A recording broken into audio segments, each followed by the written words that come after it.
ladies and gentlemen. I am enormously happy to be part of this international storytelling festival from Istanbul, not out of Istanbul, because I am now in Haarlem together with some friends here. Maybe you can make some noise. Okay, maybe you can hear them, yeah. Because it's much nicer to talk to people than just to a machine, because I can't see you. And that's for me very difficult as a storyteller, because I need to see faces, you know? And that's why I have my friends. I needed faces. But last year I was in Istanbul and I enjoyed it so much. And I want to say to all my friends from Istanbul, hello, nice to see you again. And again, I have a story to tell. You know, like all my friends, they say, whenever do you stop telling stories? I don't. Storytelling is my kind of music. Okay. For the people who don't know me, I am a storyteller, of course, and I do improvisation theater. And through improvisation theater, I came in contact with Istanbul Improv, and we became friends. And several times I've been in Istanbul, the last time a year ago. I love to travel. I really love to travel. But I make sometimes a mistake by saying it too often, so that people think that I'm a snob and that I want to show off that I'm going from one country to another country. It's not really like that. I don't have an expensive house. I don't have an expensive car. I don't have a car at all. I don't have children. Food, yes, I like food, but also not too expensive. And my clothes, oh, they are not expensive. So the money I save, I like to travel. This week, my husband was having his birthday party. And because I was so nervous for this Zoom session or YouTube session, that I started to talk with people in a hotel where we were having a dinner and say, can I tell you a story? And they didn't dare to say no. But I could feel that they didn't like it too much. They were not used to it because I was in Myanmar. So they thought, oh my God, this is a snob. He's going to tell how great he has been traveling. Okay, my story, you could guess, is I'm going to talk about Myanmar. For the people who don't know what's Myanmar, maybe some older people know it by Burma, or it's in between India, China, and Thailand. And because I'm 40 years together with my partner, the last 20 years, I wasn't having a holiday by myself, sometimes with colleagues or friends, but never alone. And I wanted to go alone because that's an experience by itself. It's an adventure, you know? And I was really nervous to travel alone. And I've seen, when I came into Myanmar, you see beautiful temples full with gold and silver and everything. And the monks are rich, and the culture is rich, and the nature is rich, and it's really beautiful. And the people are very open. They want to have contact with people outside Myanmar. But after a while, at least with me, it gets bored. Because all those golden roofs, they look exactly the same like the other one. And I got a little bit annoyed because the monks, they beg for money, they beg for food. But the people who live next to the monks, they were poor as hell. And they were giving money to the monks. And the monks were buying new telephones, new cars, etc. I couldn't handle that. So there was one monk, he came to me in a monastery and he said to me, can I speak with you English? Can I practice it? I said, yes, of course. But he spoke more beautiful English, you know. I speak English like a Dutchman is doing with a very Dutch accent. but he had a really British accent. And he asked me all questions, and then I thought, now it's my time. So I asked him, is a monk a normal person? And he said, yes, a monk is a normal person. So you do also naughty things?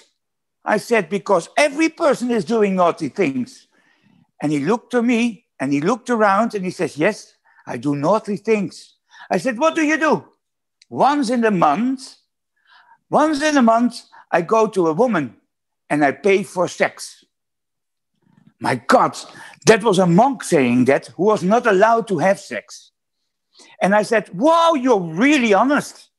And he said, yes, because we have a few rules in our religion, Buddhism. You should not lie. So I said, okay, then I have some other questions. He said, you can ask, but we don't have a rule that you have to answer. And he was right. He didn't answer any private thing anymore. This was really, really beautiful. And then I traveled, and I met an older guy in the Shan state. You have to know, in Myanmar, I think there are 20 or 30 different ethnic groups. The biggest group are the Burmese. That's why it's called in the Burma in the past. And then you have, like, for example, the Rohingyas, who are now thrown out of the country by the government and put in prison and in concentration camps. But also other small ethnic groups. And I was with one of the biggest next to the Burmese, the Chan people. And the Chan province is near to China. It's still a huge province, full with jungle and mountains and cities, of course. And there I met an older guy. And he said, I hear that you are a storyteller. I said, yes, I have a story to tell about my Shan people. And I said, wow. So I took my recorder and I was ready, and he started to tell the story. The story was about a king in 1300, around that time. The Shan were living in a very small area. And this king wanted to become bigger and bigger and bigger. And he made wars with all the neighbor kingdoms. And one by one, he conquered them. And every time when he conquered a city or state, he wanted to come in like a new king and wanted to have a huge dinner and huge parties. And of course, the people from that conquered state should pay for that. Now, everybody knows that the war already cost a lot of money for the normal people. And the normal people had also to pay for the dinners and the shows and the parties for the king. So they didn't have much to eat. And the king was with his minister of war, of course. With his minister, he was on the bike passing a lady who was burning something. And it smelled really great. And the king said, what is it? I've never smelled this. This is so great. And the minister said, but king, you can't eat this. This is kaf. You know, if the rice has a small skin, that small skin you can't eat it. Animals can't eat it. And they were eating it. She was baking it and trying to eat it. And the king said, I don't care. I want to eat. I want to eat. And the minister said, but you can't eat. I won't eat, he said. So the king got it and he spit it out and he said, this is not food for human beings. And he said at the same time, he said to the minister, if you ever tell it to anybody in the country that I've been eating kaf, I kill you. And the minister, he was really afraid. He was really afraid of the king. And he didn't say anything. Not even to his wife or his children or his slaves. He didn't say anything. So he went on the sea with the boat and he wanted to shout it out. But at the same time he thought, the sound on the sea is going very far. You never know if there is a ship somewhere. So he didn't say anything. He went on the mountains and he tried to speak, but there was an echo. And yeah, then you never know who can hear it. And then he went into the woods, and there was an old tree with a hole in it. And he put his head in the hole and whispered, a little bit loud, but he whispered, "The king has eaten calf." And he was glad that he was rid of it. So he went back to the palace, and for 10 years, nothing was wrong. But then the biggest drum in the country, it's human high, that drum, broke. And they needed to make a new one. And one person said, "I know a hollow tree." So they went into the wood and they cut the hollow tree. And they only had to polish it from outside and inside because it was already whole. And they put skin on it. And it was the biggest party of the year. And the king should start with drumming on the big, on the big drum. And instead of bang, bang, there came out, "The king has been eating calf." And the king looked around and started to smile. "Is nothing safe in this country," he said. And everybody started to smile. He couldn't kill anybody because the drum did it. And he played the drum. This is one of the thousands and thousands and thousands of stories you will find in Myanmar. Because they had really a terrible, let's say the last century was really terrible for them. Because they had dictatorships, colonizing. You can't imagine everything what happened in that country. So many of the people are telling the old stories to each other. They are not gone. But I was more interested in the life of a person, a real life story. And I went to the whole north of the province. To be honest, later on, I discovered that it was code red from our country. They say you are not allowed to go there. But we, typically European, we don't care too much what the government is saying. Although now in Corona time, it's maybe different. But during that time, I went to the city, was called Hispao. Hispao is not really a city, it's more a big village. And there was nothing special to see. You could go into the jungle and walk. But I've been in many jungles in the world and they look for me all the same. And I didn't like to walk for 3-4 days without any purpose than seeing nature. So I thought, I am going to the tourist office and I'm going to ask if somebody can translate for me. And I go in the markets and I talk with old people and ask their life stories. And so I went to that very small tourist office. It was one chair and one table. And there was a young boy from 14, 15 years sitting behind the table. And he asked, "What can I do for you, sir?" And I said, "I'd like to hire a translator." He said, "Why?" I said, "Because I like to search for stories from real life stories from humans here, maybe older people."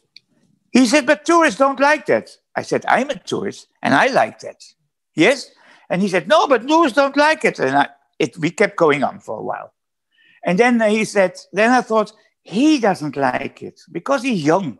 And he wants to look to the future. He doesn't want to hear all those old stories, you know. So I said, "Do you have somebody who's older than you?" He said, "Yeah, my boss. He's 55 and he will come in the evening." I said, "Okay, I'll come back in the evening." And in the evening, there he was, the boss. And I told him the story and he was directly enthusiastic.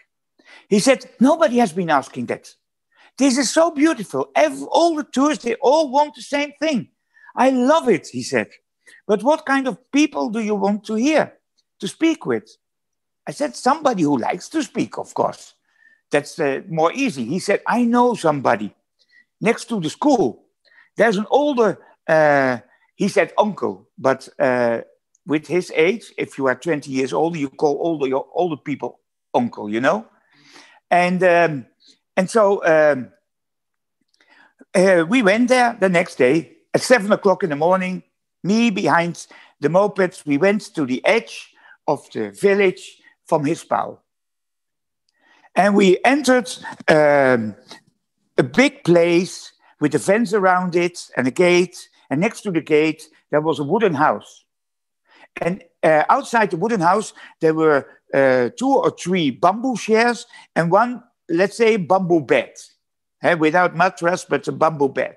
And on the bamboo bed, there was an older man sitting with his back to an older lady. Later on, I discover that the man is called Putan and the woman is called Namu. I came in. I bought a little present. I've totally forgot what, but a little present, and I gave it to him. And I thought I have to be diplomatic and tell something about myself before he is going to talk. Why should you tell your life to a total stranger? I thought.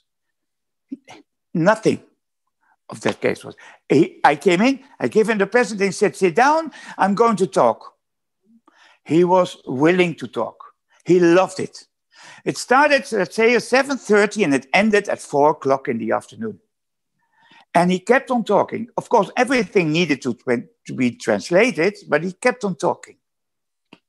He said, "The first 7 years of my life were the best years of my life, because then there was no war. We had food.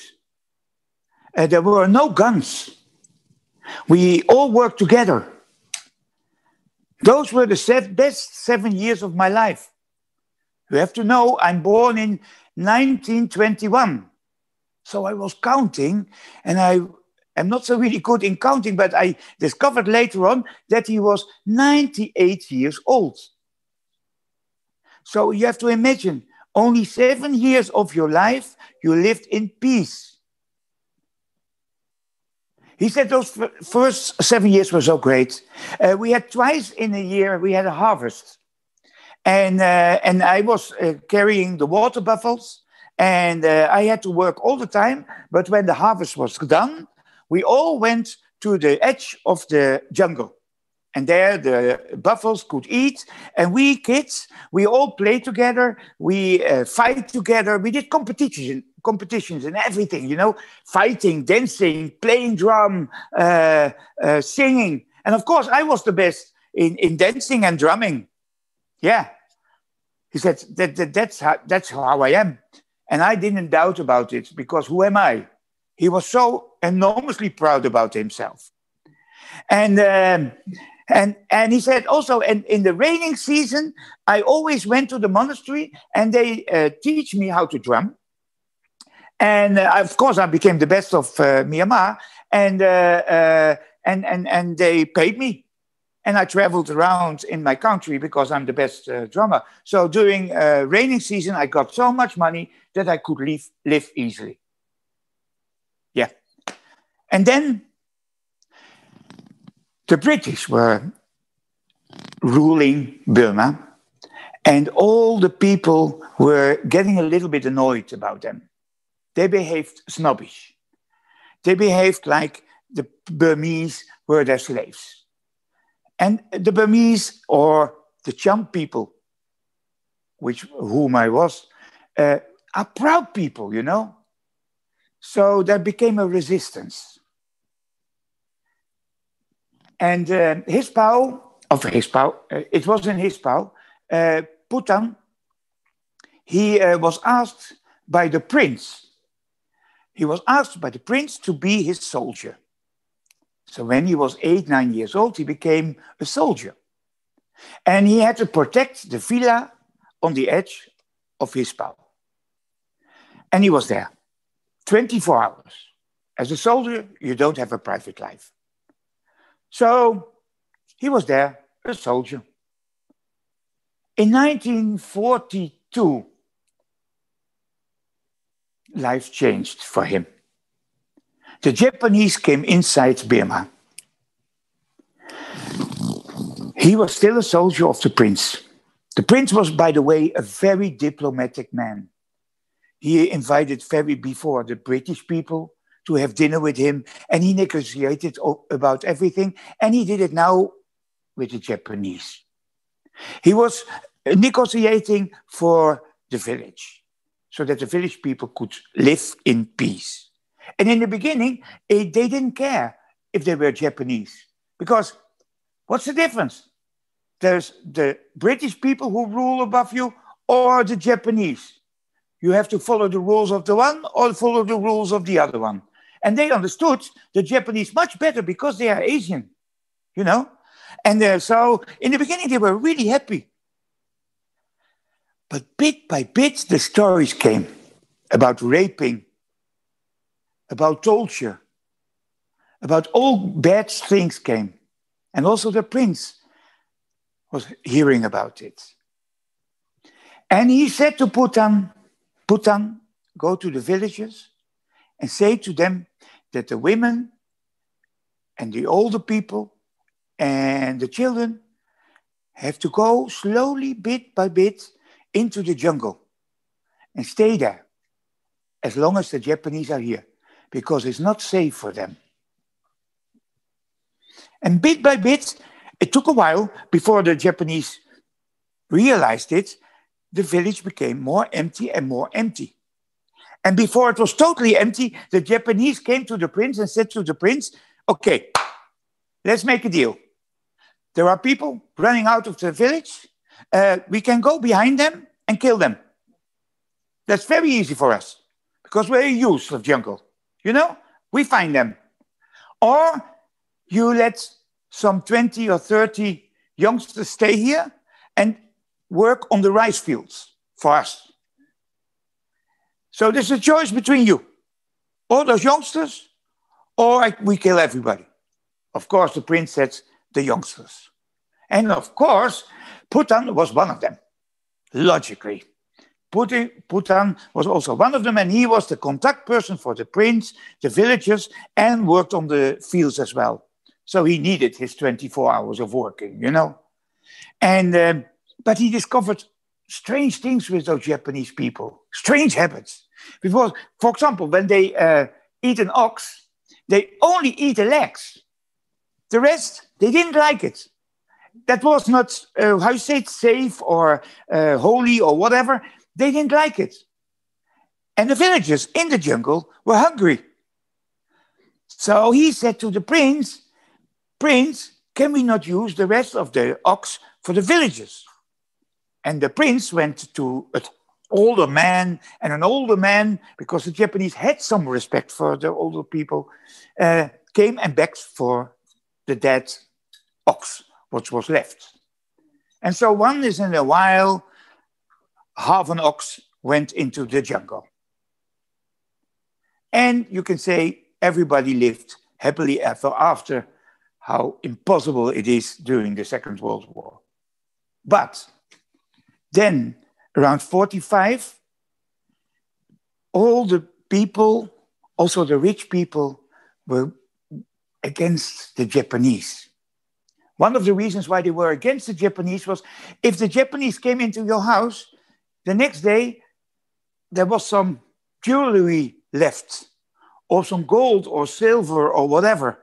The Japanese stole everything what they could get. So what the most rich people did, and that's what the prince as well did, he said to Karen, to Putan, he said, you know what? Put everything in big vases with all the gold, silver, jewelry and everything, you know, and bury it deep into the jungle. And that's what he did. That's what he did. And then when the Allies came and the Japanese ran away, they burned everything down. That's how the Japanese were handling. So practically the whole village they burned down, and also the rice fields and everything. But because of the boys were also in the village, before everything was burned out, they put some bags with rice outside and some material to rebuild, you know, and everything was value. They tried to bring it outside the fire. So when the Japanese went away, the villagers came slowly, bit by bit, back. And the prince started to rule again. and brought all the people together, had meetings, more or less democratically. And then one day, because now Putan became the first soldier of the prince. He was his private soldier. So wherever the prince went, he went with him. So until that moment, he didn't have any chance to find a girl. Not any chance. He said he didn't have 1 second of freedom with a girl.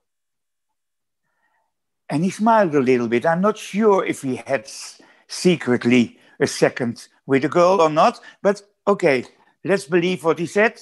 He didn't met a girl. And then suddenly there came a Chinese man, fully dressed with full colors, with his whole family, a very rich, how you say it, a man who's selling everything, you know? And he came and he said, you know what we do? I have an idea for your village, he said to the prince. I give you now money, and I give you some seeds for the rice, so that you can make a new harvest. And every year you have 2 harvests. So at the end of next year, I come back and I've already paid for the rice. So the people in the village will not starve from hunger. The prince was really enthusiastic. Of course, they were drinking and partying, and he was enjoying it very much. And he was, of course, telling it to everybody, and everybody was happy. They had a really great year. Totally different than the other villages far away, because they were poor and poor and poor. And, you know, if the ground has been burned down with petrol, it's very difficult to get seeds growing. And they were lucky because they made in the jungle new places for the seeds. And they were very, very lucky. And a year passed by. And no Chinese person showed up. In the beginning, everybody was, what's happening? What's happening? Even the prince was worried. We cannot, and people wanted to start eating the rice. And the prince said, no, because we promised it for the Chinese person. And then Putan was sure. He was so enormously sure. He said, our village is such a good village that this was not a human being. Because if it's a human being and he pays for something, he comes back and gets it. That's what human being doing. He is a ghost, a good ghost, a ghost who was helping our village. And everybody, bit by bit, started to believe. Maybe some didn't believe it, but it sounded really great, you know. So the prince decided to split all the rice into every family got his part. And since then, it went better and better and better in this village. Now, he thought, now it's becoming the good times. But in 1948, the Burmese declared Burma as an independent city, and they throw out the British people. He went with the prince to the capital and he saw the flag going into the air. He still talks about it very enthusiastic, and he said, now we have the country for ourselves. It wasn't really, because now all the minorities, all the different ethnic groups wanted to have their own private states. And the Burmese, who were the biggest group, they wanted to overrule the whole country. They were the militaries and the rest were guerrillas. And then the war started. And everybody was fighting against everybody. And there was heroin production in between, the Golden Triangle, and everything what you can earn money with. It was a disaster for the country. Thousands, maybe millions of people are killed. And he was still with the prince. In 1962, the military overtook the whole country. They did a coup and they overtook the whole country. And they were strong. really strong. Everybody who was against them, they killed them. And in 2 or 3 years, there was more or less peace. But everybody was totally afraid. There were thousands and thousands of prisoners and millions of people being killed. And the prince was still negotiating with the military for his village. But in 1968, the prince got a message. The military came and he had to go to the capital. He was not allowed to bring anybody with him and not even anything with him. There he was, the prince, and he went to the capital. Since then, nobody ever heard anything about the prince. The nephew of the prince took over the villa. But all the gold and the silver, what was in the vases, in the jungle, and been taken back to the villa, were gone. The military took them. Now was the time that he was unemployed, because he was not a soldier anymore. There was no necessary a soldier for a prince who didn't exist anymore. And he thought, now I'm 48, now is the time that I'm going to marry. So he went into the village and he talked around and he asked around, and there were 2 available women. One was really pretty. The other one, let's say, was less pretty. Of course, he went for the first. He is a human being, a man, and in his 48, you know, in the spring of his life, and he went to the pretty woman, and he started talking with her, as charming as he could be. And he talked with her and made some funny jokes, at least that's what he was thinking. And then she said, "You want to marry me?" He said, "Yes, if possible." Okay, first of all, don't drink anymore. Second of all, you have to stop smoking. Third, you have to stop eating quat. You know, quat is the red stuff what they chew all the time. All the teeth become red. It's really terrible. They still do it. And they spit. It's like blood, but anyhow, but they love it. It's like a sort of drug. And you are not supposed to look to other women. And you have to be loyal to me. Oh yeah, and by the way, if you earn money, you have to give it to me. And he thought, it's better to be single than with this woman. So he went to the second one. And the second one was sweet, like it normally is, eh? With the pretty one, not, and the less pretty one, sweet. And she was really sweet, and they had a nice conversation. He didn't have to flirt. It was very normal that they were together. And she said, "Do you want to marry me?" And he said, "Yes, if possible." "Okay, I have only one rule. You have to be loyal to me.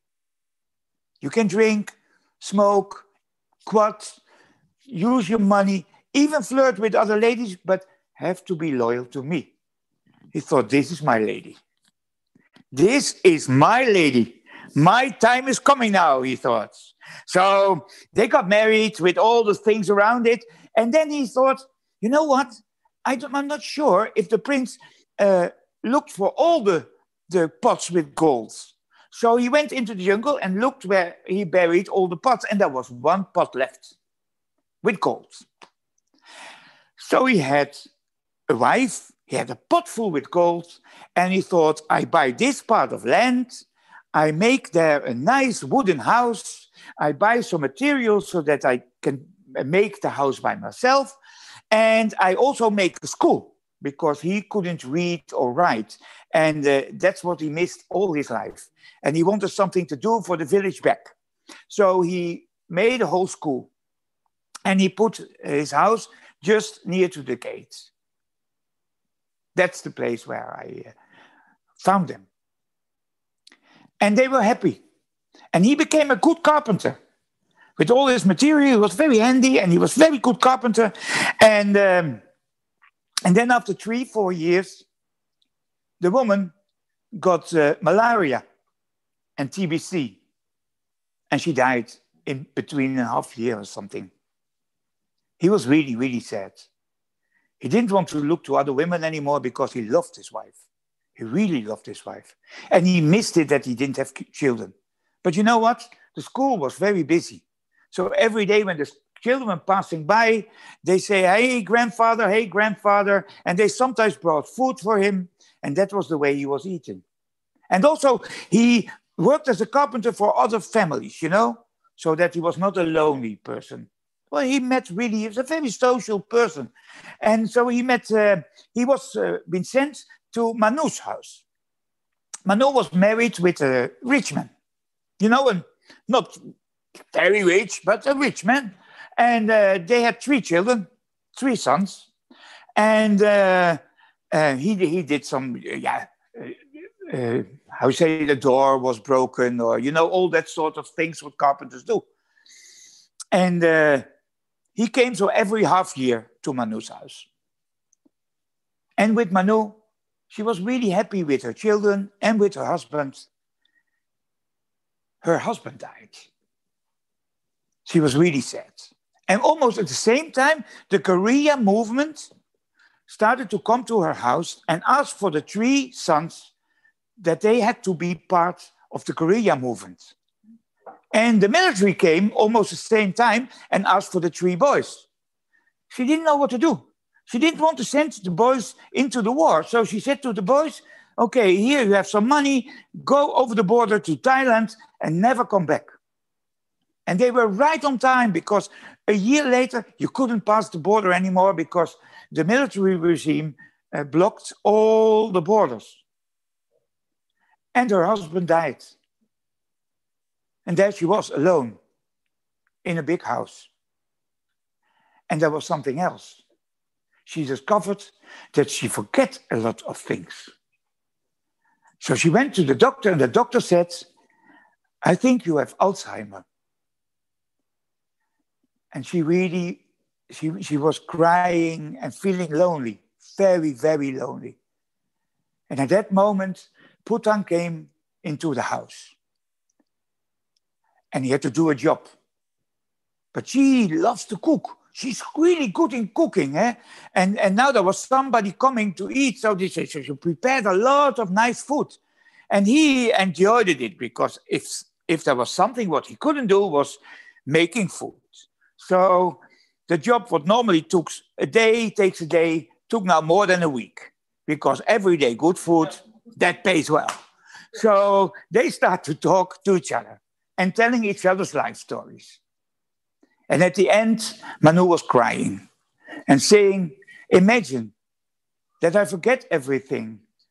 Oh, I'm so afraid that I'm saying stupid things or hurting myself, or, you know, and I don't get any contact with my children. She got sometimes a letter or some photos, but you're not really contact, you know. And then she got a really great idea. She said, shall we live together? Shall we really live together? I mean, in a house. It doesn't need to be romance. It doesn't need to have, not that thing. We had our partner, you know? And Putan was thinking about it. But he said, what will your children say? It was already 2011 at that time. And the military regime was finished. There was a new regime coming. The borders went open. And so she got a letter and money from her sons from Thailand. So she said, before we're going to live together, I'm going to ask this to my children. So she went to her children in Thailand. They were already married in between and had children. And she felt enormously lonely. Nobody spoke her language anymore. Of course, the children, well, they did it, but not the wives and not their children anymore. They all spoke Thai. And it's a totally different culture, she said. And I didn't feel well there. I got homesick. So I decided to go back and live together with Putan in the house. In the time that this story was telling, sometimes Manu needed to go to the toilet. And then Putan took me on my hand into the house and said, there am I sleeping, eh? And there she is sleeping, eh? So that I know that they didn't sleep with each other. And when he needed to go to the toilet, she took me by the hand and said, I am sleeping there and he is sleeping there, so that I would be sure that they are not sleeping together. But to be honest, they were sitting next to each other. I've never seen a couple looking so happy with each other as this couple. So the story ended almost, and then I had one question more, and I said, what do you think what happens with the future of your country? He said, you know, Buddha was eating under a big tree. He got food from the people, and when he had some leftovers, he threw it on the street. And all the dogs came, and they were fighting with each other for the food. And Buddha was looking to it and thought, my God, what is this? Probably he didn't say, my God.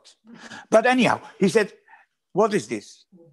And then the day after that, he got also food and had leftover, and he brought it one by one to the dogs. The dogs were sitting peaceful and eating. There was no fight. And he said, this should happen with our country. There's enough in the ground and on the ground for the whole world. But we have to split it. And as long as they don't do it, then... But I said, but now there is peace. Now this country is going to a direction of democracy. And he looked to me and he laughed. And he said, peace? Do you know last night, there were the militaries, there the guerrillas, they shoot over my house every night. I was only living 2 or 3 kilometers away. Maybe I heard something. Maybe it was firework. Because I come from a country, we didn't have war for a long time. So I don't recognize gunshots. And then I thought, oh my God, what a life. And I asked him, can I tell your story to other people? And his face opened and he started to smile and he said to his girlfriend, he said, yes, please tell it. Because then my life makes sense. And that's the reason why you all make the life of Bhutan worthwhile to live. Thank you all very much for listening to my story. I hope you had a good time. Thank you very much.